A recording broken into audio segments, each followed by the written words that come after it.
ముందు పెట్టిన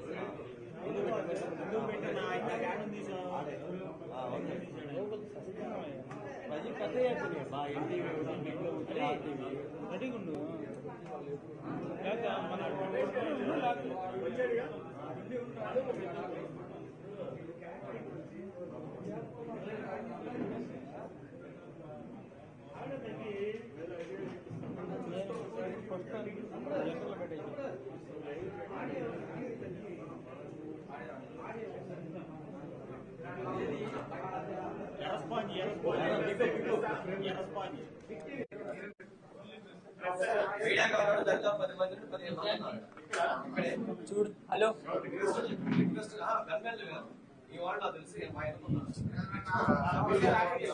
hello hello hello hello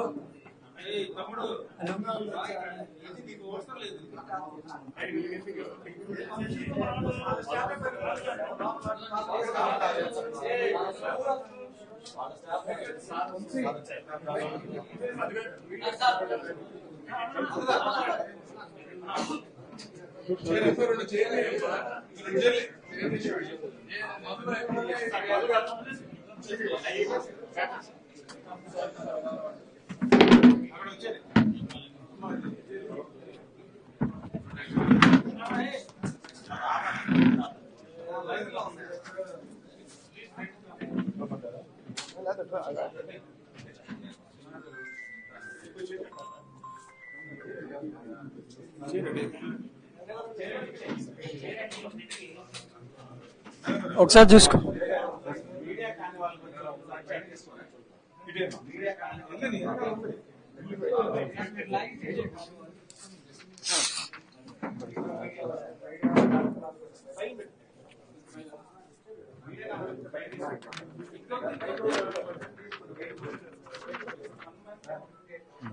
అందరూ పరిచయం చేసి స్టార్ట్ చేస్తాను. అందరూ పరిచయం చేసి స్టార్ట్ చేస్తాను.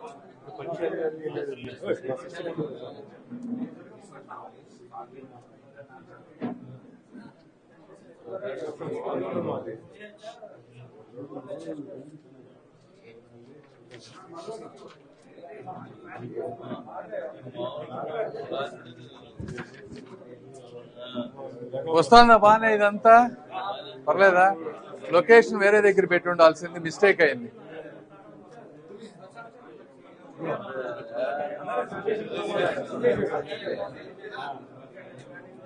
ఓకే కూర్చో.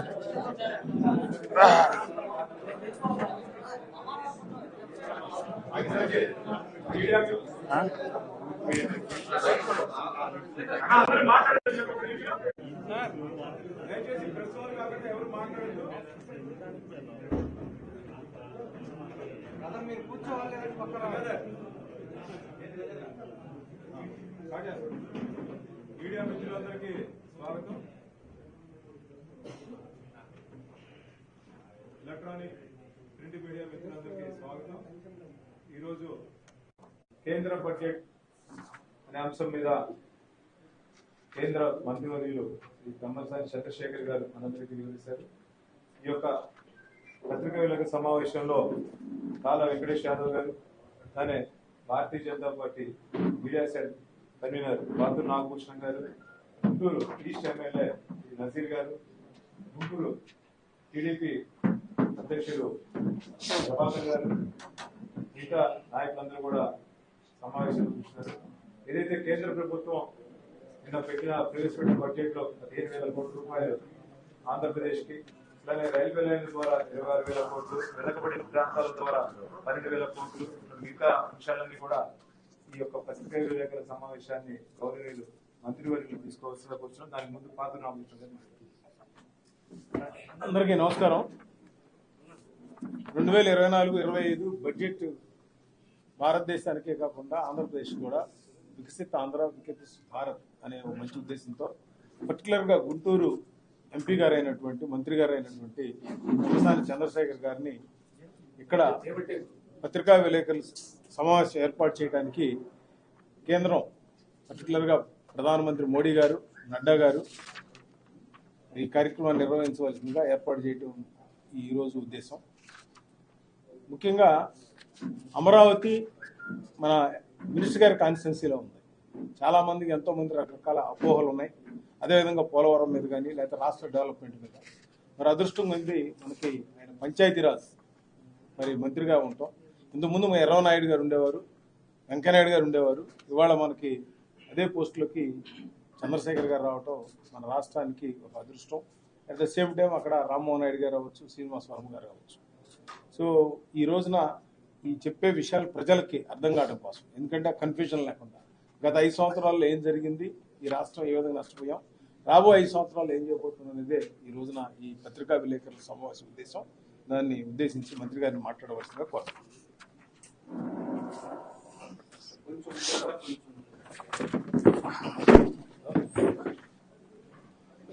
ఓకేనా? అందరు మా ఫోన్లు కొంచెం సైలెంట్లో పెట్టుకోండి. అందరికి పాత్రికేయులందరికీ కూడా, అదేవిధంగా ఇక్కడికి వచ్చినటువంటి నాయకులందరికీ కూడా మనస్ఫూర్తిగా ధన్యవాదాలు. ఈ సమావేశం ముఖ్య ఉద్దేశ్యం ఈ రోజున కేంద్ర ప్రభుత్వం ప్రవేశపెట్టినటువంటి బడ్జెట్ గురించి. ఇందులో 2-3 ముఖ్యాంశాలు ఉన్నాయి. ఒకటి, భారతదేశం ఎలా ముందుకు వెళ్ళాలి అనేది. రెండోది, ఆంధ్ర రాష్ట్రానికి ఏ విధంగా ఈ బడ్జెట్ ద్వారా మేలు జరుగుతుంది అనేది 2 ముఖ్యాంశాలు. మొట్టమొదటిగా పేదవారి కోసం, యువత కోసం, రైతుల గురించి, వారి సమస్యల పట్ల పూర్తి అవగాహనతో బడ్జెట్ ప్రవేశపెట్టినటువంటి ప్రధానమంత్రి మోదీ గారికి, నిర్మలా సీతారామన్ గారికి, అదేవిధంగా గత 10 సంవత్సరాల్లో ఈ రాష్ట్రానికి రావాల్సినటువంటి నిధులన్నిటినీ కూడా నెల రోజుల్లో కష్టపడి ఎలక్షన్కి ముందు ఒక ముందు చూపుతో, అదేవిధంగా ఎలక్షన్ అయిపోయిన తర్వాత ఒక స్ట్రాటజీతో సాధించుకున్నటువంటి నిరంతర శ్రామికులు శ్రీ నారా చంద్రబాబు నాయుడు గారికి, అదేవిధంగా పొత్తులో భాగస్వామ్యమై ఈ రాష్ట్ర ప్రభుత్వాన్ని ముందుకు తీసుకువెళ్ళటంలో ముఖ్య పాత్ర పోషిస్తున్నటువంటి పవన్ కళ్యాణ్ గారికి, అందరికీ కూడా నా హృదయపూర్వక కృతజ్ఞతలు. ఈ బడ్జెట్ గురించి, మరి కేంద్ర ప్రభుత్వ బడ్జెట్ అంటే ఎందుకు ఈ బడ్జెట్ ఇలా పెట్టారని ఒకసారి కూడా అందరూ ఆలోచించుకోవాలి. ఇండియాని లాస్ట్ 10 years నుంచి తీసుకుంటే, ముఖ్యంగా లాస్ట్ 5 yearsలో ఏం జరుగుతుంది అంటే జీడిపి బాగా పెరుగుతుంది. ఆల్మోస్ట్ 8% దాటిపోయింది ఈరోజు ఇండియా జీడిపి. ఫిస్కల్ డెఫిసిట్ వచ్చేసి లోయెస్ట్ ఉంది ఈ రోజున, ఇంతకుముందు అన్ని సంవత్సరాలతో పోలిస్తే. అదేవిధంగా నాన్ పర్ఫార్మింగ్ అసెట్స్ బ్యాంకుల్లో కూడా లోయెస్ట్. యూపీఏ గవర్నమెంట్ నుంచి వచ్చిన తర్వాత ఇప్పుడు అన్ని బ్యాంకుల్లో ఎన్పిఎస్ లోయెస్ట్ ఉన్నాయి ఈ రోజున. అదేవిధంగా ఇన్ఫ్లేషన్ తీసుకున్నారనుకోండి, 5.4%కి వచ్చింది. ఒకప్పుడు 6.7 ఉండేది, కూడా 5. అంటే గ్రోత్ బాగుంది, ఇన్ఫ్లేషన్ తగ్గింది. ఇవన్నీ గుడ్ ఫ్యాక్టర్స్ ఉన్నా కూడా ఈ రోజున అన్ఎంప్లాయ్మెంట్ అనేది కొద్దిగా సమస్యగా ఉంది. రెండోది, రైతులు అక్కడక్కడ ఇబ్బంది పడుతున్నటువంటి మాట వాస్తవం. వీటన్నిటినీ దృష్టిలో పెట్టుకొని మోదీజీ గారి గవర్నమెంట్ ఒక 100 days ప్రణాళికతో మనం ఏ విధంగా ముందుకు వెళ్ళాలనేది చేసినటువంటి విపరీతమైన కృషే ఈ బడ్జెట్ ఈ రోజున జరుగుతున్నది. ఇందులో తీసుకుంటే మొట్టమొదటిగా యూత్కి ఎంప్లాయ్మెంట్ కోసం ఏం చేశారు అనేది చూస్తే, దాదాపుగా 4 కోట్ల మంది యూత్ని ఎంప్లాయ్మెంట్ క్రియేట్ చేయడం కోసం 2 lakh crores ఇందులో బడ్జెట్లో తీసుకొచ్చారు. ఇందులో ఏ విధంగా తీసుకొస్తున్నారంటే, దాదాపుగా 1000 ITI ట్రైనింగ్ ఇన్స్టిట్యూట్స్ని అప్గ్రేడ్ చేయబోతున్నారు. అదేవిధంగా పరిశ్రమలు పెట్టాలనుకునే వాళ్ళకి దాదాపుగా 100 కోట్ల రూపాయలు గ్యారంటీ లేకపోయినా, పర్సనల్ అసెట్స్ ఇవేమి గ్యారంటీ లేకపోయినా కూడా 100 కోట్లు ఇట్లా ఇండస్ట్రీస్కి ఇచ్చేటువంటి పరిస్థితి తీసుకొచ్చారు. ముద్రా లోన్స్ ఒకప్పుడు 10 lakhs ఉండే వాటిని 20 lakhsకి తీసుకువెళ్లారు. అదేవిధంగా యూత్కి ఎక్స్పీరియన్స్ రావటం కోసం టాప్ 500 కంపెనీస్లో ఇంటర్న్షిప్ 1 year ఫ్రీగా, అంటే ఎవ్రీ మంత్ ఒక 5,000 రూపీస్, ఇనిషియల్గా ఒక 6,000 రూపీస్ ఇచ్చే విధంగా ఒక 500 కంపెనీస్లో ఇంటర్న్షిప్ అవకాశాలు ఈ విధంగా యువతకు తీసుకురావటం. అదేవిధంగా మీరు ఇండస్ట్రీస్ తీసుకుంటే 100 మేజర్ సిటీస్లో ఇండస్ట్రియల్ పార్క్స్ బిల్డ్ చేయాలని చూస్తూ ఉన్నారు ఈ బడ్జెట్లో. అదేవిధంగా 12 నేషనల్ ఇండస్ట్రియల్ కారిడార్స్ పెడతా ఉన్నారు. అందులో 2 ఆంధ్రప్రదేశ్కు రాబోతా ఉన్నాయి, తర్వాత ఎక్స్ప్లెయిన్ చేస్తాను. ఈ విధంగా యూత్ని, ఎంప్లాయ్మెంట్ని క్రియేట్ చేసే విధంగా ఒక మేజర్ ఆలోచన చేశారు. రెండోది, పేదవారికి ఏ విధంగా మంచి జరుగుతూ ఉంది అంటే, గ్రామాల్లో దాదాపుగా 25,000 గ్రామాలు ఇంకా రోడ్లు లేని ప్రాంతాల్లో రోడ్లు వేసే విధానం ఒకటి. అదేవిధంగా కరెంటు బిల్లులు, ఈ రోజున కరెంటు బిల్లులు చాలా మందికి భారంగా అయిపోయినాయి. ముఖ్యంగా ఆంధ్ర రాష్ట్రం లాంటి ప్లేసుల్లో సోలార్ పవర్ సబ్సిడీస్ తోటి దాదాపుగా 1 కోటి మందికి 300 యూనిట్లు ఆల్మోస్ట్ ఫ్రీగా వచ్చే విధమైనటువంటి పథకాన్ని ప్రవేశపెట్టారు. 1 కోటి మందికి ఇది చేస్తే ఆల్మోస్ట్ 1.28 crores అప్లికేషన్స్ వచ్చినాయి. అంటే ఈ పథకం ఎంత మంచి పథకం కూడా మీరు అందరూ ఒకసారి ఆలోచించాలి. అదేవిధంగా ఆల్రెడీ లాస్ట్ 5 సంవత్సరాల్లో 3 కోట్ల ఇళ్లు కట్టారు. మళ్ళీ ఇప్పుడు నెక్స్ట్ 5 yearsలో 2 కోట్ల rural housing, 1 crore urban housing, అంటే దాదాపుగా మరో 3 కోట్ల ఇళ్ళు కొన్ని లక్షల కోట్లతో ఈ బడ్జెట్లో తీసుకొచ్చినటువంటి విధానం ఒకటి ఉంది. అదేవిధంగా మేజర్ సిటీస్ అన్నిట్లో కూడా వాటర్కి కానీ, డ్రైనేజ్కి కానీ, solid waste management, sewerage treatment ఎలా చేయాలనేది అర్బన్ డెవలప్మెంట్లో తీసుకొచ్చారు. ఇవన్నీ కూడా ఇండివిజువల్గా ప్రతి రాష్ట్రానికి కూడా మంచి జరుగుతాయి. అదేవిధంగా మీరు పూర్వోదయ పథకం, అంటే పూర్వోదయ అంటే ఈస్టర్న్ స్టేట్స్, జనరల్గా ఈస్టర్న్ స్టేట్స్లో ఎప్పుడు ఆంధ్రప్రదేశ్ ఉండేది కాదు, అలాంటిది ఈ రోజున ఆంధ్రప్రదేశ్ను కూడా అందులో తీసుకొచ్చారు.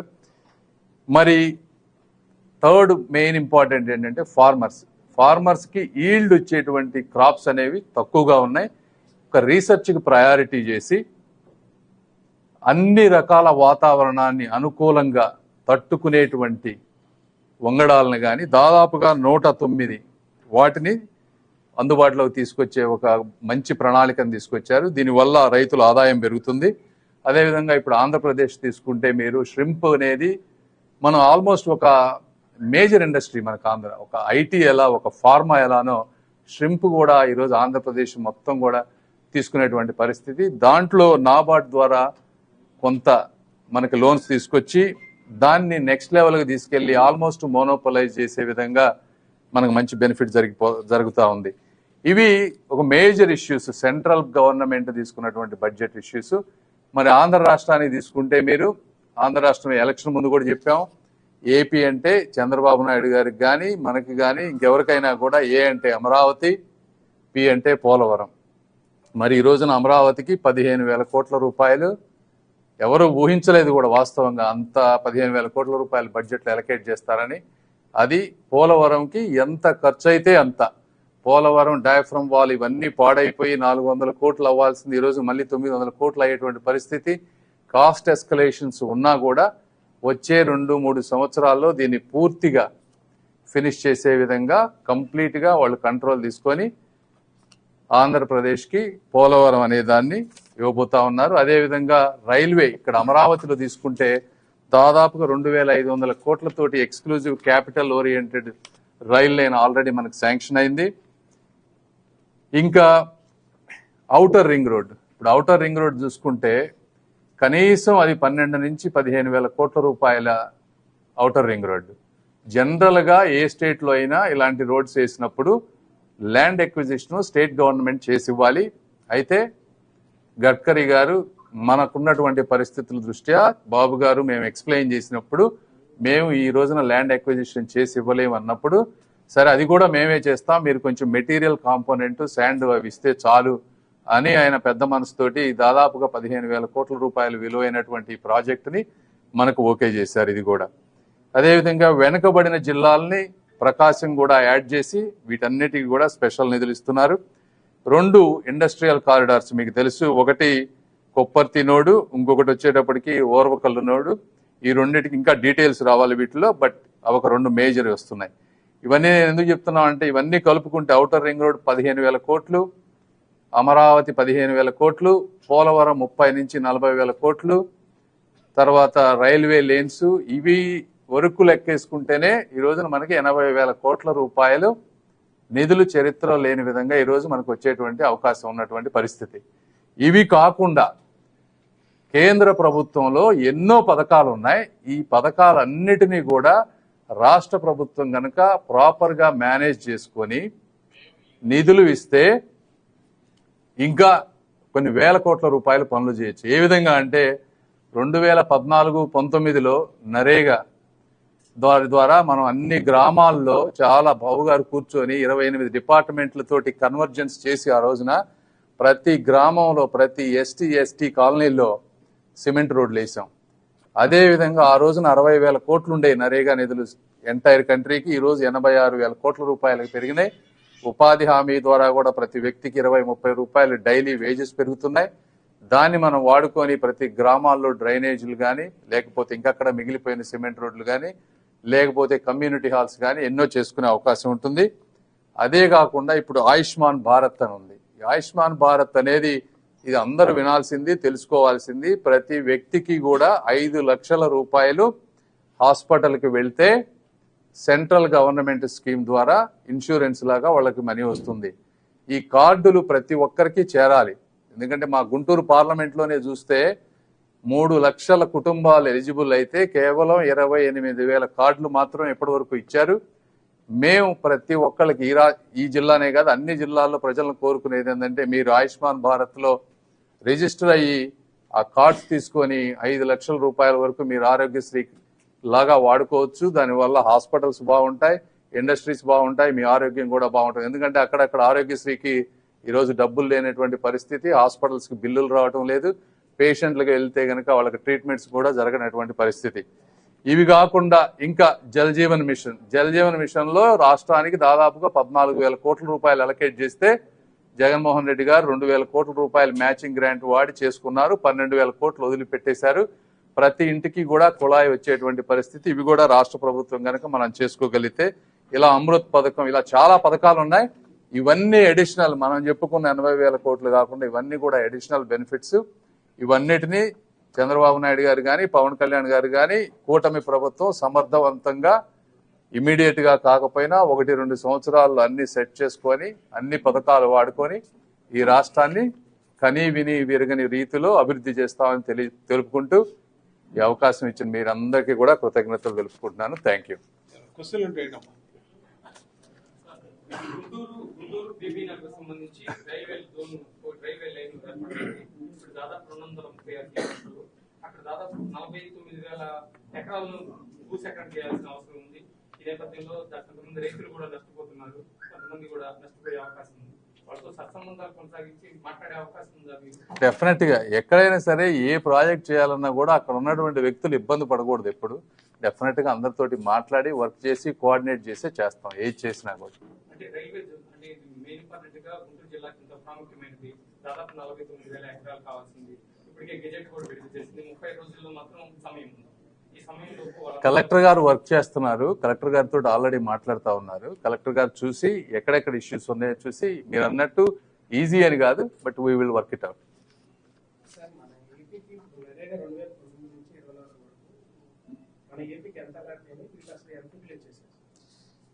నరేగా అంటే ఇది చాలా కాంబినేషన్స్ ఉన్నాయమ్మా. జనరల్ గా మనము 5,000 to 6,000 crores పర్ ఇయర్ వాడుకోవచ్చు ఈజీగా. నరేగా అనేది మనం వాడుకునే దాన్ని బట్టి మీకు ఎక్స్ట్రా వస్తుంది, దానికి లిమిట్ లేదు యాక్చువల్గా, ఏమిందో సర్టన్ అమౌంట్ ఉంది. కానీ నాకు తెలిసి వీళ్ళు దేనికి వాడారంటే కొన్ని రైతు భరోసా కేంద్రాలు కట్టడానికి వాటికి ఏదో కొంత వాడారు, సచివాలయాలు. ఇప్పుడు యాజ్ ఆఫ్ టుడే ఈ రోజు మీరు నరేగా వెబ్సైట్కి పోతే 2,900 కోట్ల రూపాయలు ఇంకా వాడని నిధులు ఉన్నాయి అక్కడ, మ్యాచింగ్ గ్రాంట్స్ లేకపోవడం వల్ల. యాజ్ ఆఫ్ టుడే అది పరిస్థితి. చాలా ఇబ్బందులు పాలవలసిన అవసరం ఉంది. మీరు చెప్పారు ఆయుష్మాన్ భారత్ ఉపయోగించుకోండి అంటే రాష్ట్రం ప్రభుత్వం మీద బడ్జెట్ పడుతుంది భారం పడుతుందన్న ఉద్దేశంతో ఆయుష్మాన్ భారత్ ను ఉపయోగించుకోవాలనుకుంటున్నారా లేకపోతే ఎలా భావించాలి అంటారు? ఒకటి 5 లక్షల రూపాయలు సెంట్రల్ గవర్నమెంట్ ఫండ్ వస్తున్నప్పుడు ఇది ప్రతి పేదవాడికి చెందాల్సింది. అసలు చాలా మందికి ఇది ఉందని కూడా తెలియదు. ఎందుకంటే జగన్మోహన్ రెడ్డి గారు రాజకీయాలు వాళ్ళ పేర్లు ఉండాలని తప్పించి ప్రజలకు ఉపయోగపడే చూడాలి. ఇక్కడ ఇండస్ట్రీ ఈ రోజున ఏ డాక్టర్స్ మాట్లాడినా వాళ్ళు ఇబ్బంది పడతా ఉన్నారు. హాస్పిటల్ మా బిల్లులు ఎందుకు పే చేయరు వీళ్ళు? కరెక్ట్గా వాళ్ళందరినీ పెట్టుకుంటే అందరూ విన్ విన్ సిచ్యువేషన్ కదా. పేషెంట్కి ఉపయోగం ఉంటుంది, రాష్ట్ర ప్రభుత్వానికి కొంత భారం తగ్గుతుంది, అందరి హాస్పిటల్స్ బాగుపడతాయి, అందరికీ ఉపయోగపడేటువంటి పరిస్థితి కదా ఇది. రాష్ట్ర ప్రభుత్వం 25 లక్షల రూపాయలు గ్రాంట్ ఇస్తుంది కానీ కేంద్ర ప్రభుత్వం మాత్రం కేవలం 5 లక్షల రూపాయలు ఇస్తుంది. కాబట్టి అప్రాక్సిమేట్ ఎవరైనా రాష్ట్ర ప్రభుత్వం ఇచ్చే 25 లక్షల రూపాయలు వాడుకుంటారు కానీ 5 లక్షల రూపాయలు వాడుకునే అవకాశాలు ఎక్కువగా ఉంటాయి. ఇది రెండు.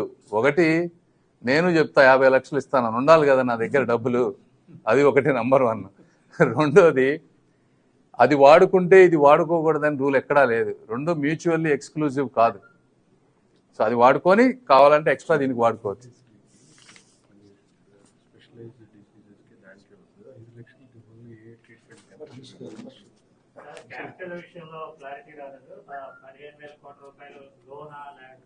శర్మ గారు మీరేనా? ఒకటి ఈ రాష్ట్రం ఫస్ట్ ఆఫ్ ఆల్ మీరు అనుకున్నట్టే అప్పు అనుకోండి, మీరు అనుకున్నట్టే మీరైతే కామెంట్ చేయాలి కాబట్టి చేస్తారు సరే అనుకోండి అలానే, అది కూడా ఇచ్చేటువంటి పరిస్థితి లేదు బయట నంబర్ 1. రెండోది కేంద్ర ప్రభుత్వంతో సత్సంబంధాలతోటి ఎంత వరకు మేము తీసుకురావాలో ఎలా తీసుకురావాలో చంద్రబాబు నాయుడు గారి కంటే ఎక్కువ తెలిసిన వ్యక్తి రాష్ట్రంలో ఇప్పటి వరకు ఎవ్వరూ లేరు. కాబట్టి క్యాపిటల్ కట్టి 15,000 తెస్తామో 1,00,000 కోట్లు తెస్తామో వచ్చే 5 సంవత్సరాల్లో మీరే చూస్తారు, ఎలా తెస్తారో కూడా చూస్తారు.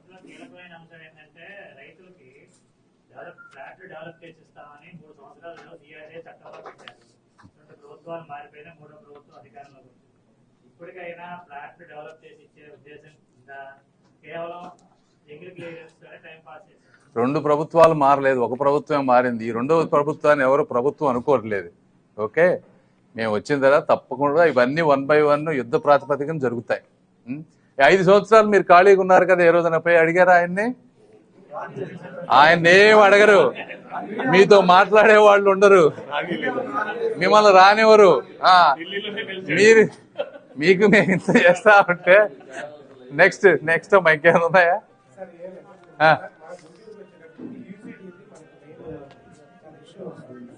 యూజీడీ చాలా ఇబ్బంది ఉంది. ఇది 900 కోట్ల రూపాయల ప్రాజెక్ట్. ఆ రోజున 500 సెంట్రల్, 400 స్టేట్ మ్యాచింగ్, 500 వాళ్ళు 500 రిలీజ్ చేశారు. 300 కోట్ల రూపాయలు మనుషులు లేని దగ్గర పైపులు వేశారు, మిగిలిన 150 కోట్లు డైవర్ట్ చేశారు, 400 కోట్లు మ్యాచ్ చేయలేదు. This is the situation. Narayana గారితో కూడా నిన్న మాట్లాడాం. యాజ్ సూన్ యాజ్ డబ్బులు వచ్చిన వెంటనే ఇది ఎలా చేయాలి, ఎలా మ్యాచ్ చేయాలి అనే ఆలోచనతోనే ఉన్నాం. 5 ఏళ్ళు ఈ అయిపోయే లోపు అయితే ఇటు పరిస్థితుల్లో చేస్తాం. 1 year లో చేస్తామా 2 years లో చేస్తాం అనేది ఫైనాన్షియల్ రిసోర్సెస్ ఎలకేషన్ బట్టి చేస్తాం.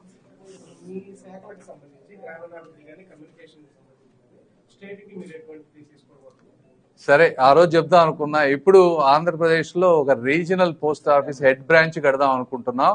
50 కోట్ల రూపాయలతోటి అమరావతిలో కట్టబోతా ఉన్నాం. ఒక 2 నెలల్లో శంకుస్థాపన చేస్తా. 80,000 స్క్వేర్ ఫీట్ బిల్డింగ్ ఫస్ట్ మా పోస్టల్ డిపార్ట్మెంట్ కమ్యూనికేషన్, అదేవిధంగా వాళ్ళకి సంబంధించిన క్వార్టర్స్ అవన్నీ కూడా అమరావతిలో కన్స్ట్రక్ట్ అవుతాయి. అది ఒకటి. తర్వాత మాకున్నటువంటి నరేగా నిధులు కానీ హౌసింగ్ స్కీమ్ కింద ఇప్పుడు అట్ ప్రెసెంట్ వరకు రిలీజ్ అయినాయి 2 to 3 lakhs ఎన్నో రిలీజ్ మనకు ఆప్షన్ ఉంది ఆంధ్రప్రదేశ్లో. దాని 10 లక్షల ఇళ్ళు ఊరగా వచ్చే విధంగా ఎలా చేయాలనేది కూడా చూస్తూ ఉన్నాం. రోడ్లు ప్రతి దాంట్లో కూడా సాధ్యమైనంత వరకు ఆంధ్ర రాష్ట్రానికి ఎక్స్ట్రా ఏ విధంగా తీసుకురావాలనే పనిలోనే ఉంటాం. పోస్టల్కి సంబంధించి సార్ ఆల్రెడీ పాస్పోర్ట్ దగ్గర నుంచి కూడా ఎగ్జిస్టింగ్ ఏదైతే స్టాఫ్ ఉందో దాన్ని సమర్థవంతంగా వాడుకుంటుంది postal department. So what is your plan of action? ఇంకేమైనా యాడ్-ఆన్స్ ఏమైనా ప్లాన్ చేశారా? డెఫినెట్ అంటే ఇందులో 2-3 ఉన్నాయి. మీరు చెప్పింది ఒకటి, పోస్టల్ డిపార్ట్మెంట్ చాలా లాసెస్ లో ఉంది. ఎంప్లాయీస్ ఏమో ఒక 10-20 యాక్టివిటీస్ చేస్తూ ఉన్నారు, చాలా యాక్టివిటీస్ చేస్తూ ఉన్నారు. ఇవి చాలా వాటిలో సోషల్ సర్వీస్ బేసిస్ మీద గవర్నమెంట్ మ్యాండేటెడ్, కొన్ని ఇన్కమ్ జనరేట్ అయ్యేవి, కొన్ని అవుట్ సైడ్ ప్రైవేట్ పార్టీకి సంబంధించి ఇవన్నిటిని ప్రయారిటైజ్ చేసుకొని అసలు వీళ్ళు ఏం చేయాలి, ఏది చేస్తే మనకి ఈల్డ్ వస్తుంది, ఇవన్నీ రివ్యూస్ జరుగుతూ ఉన్నాయి.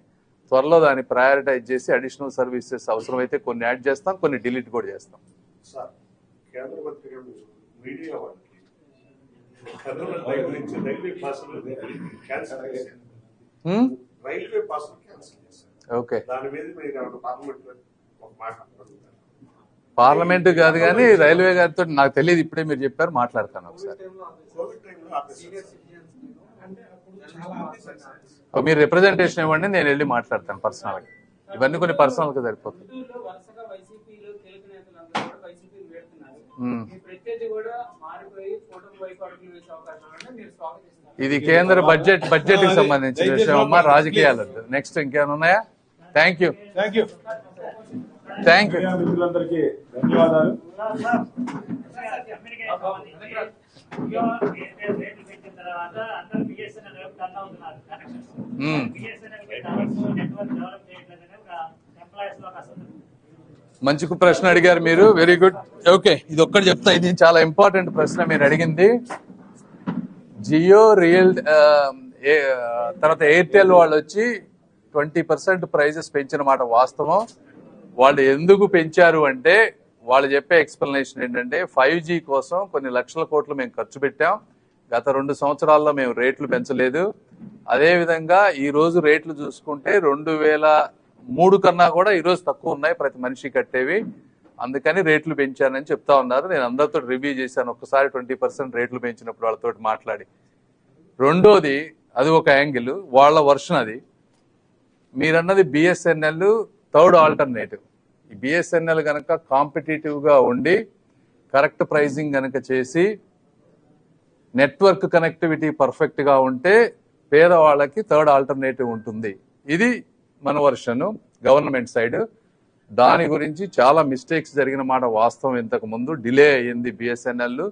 ఎందుకు డిలే అయిందంటే ప్రధానమంత్రి మోదీ గారు 4G 5G టెక్నాలజీ మనం ఇంపోర్ట్ చేసుకోకుండా లోకల్ గా డెవలప్ చేసి బిఎస్ఎన్ఎల్ చేయండి, చేస్తే మన ఇండస్ట్రీ మన మ్యానుఫ్యాక్చరింగ్ అన్నీ పెరుగుతాయని చెప్పారు. ఆ విషయంలో మనం డెవలప్ చేసే విధానంలో కొద్దిగా లేట్ అయింది. మేము మినిస్టర్ తీసుకున్న తర్వాత వీక్లీ టార్గెట్స్ పెట్టి ఈ సెప్టెంబర్కి 75%, రేపు మార్చికి 100% బిఎస్ఎన్ఎల్ 4G అప్లోడ్ అయ్యే విధంగా, ప్లస్ అడిషనల్ గా ఒక 25,000 టవర్స్ కన్స్ట్రక్ట్ చేస్తా ఉన్నాం.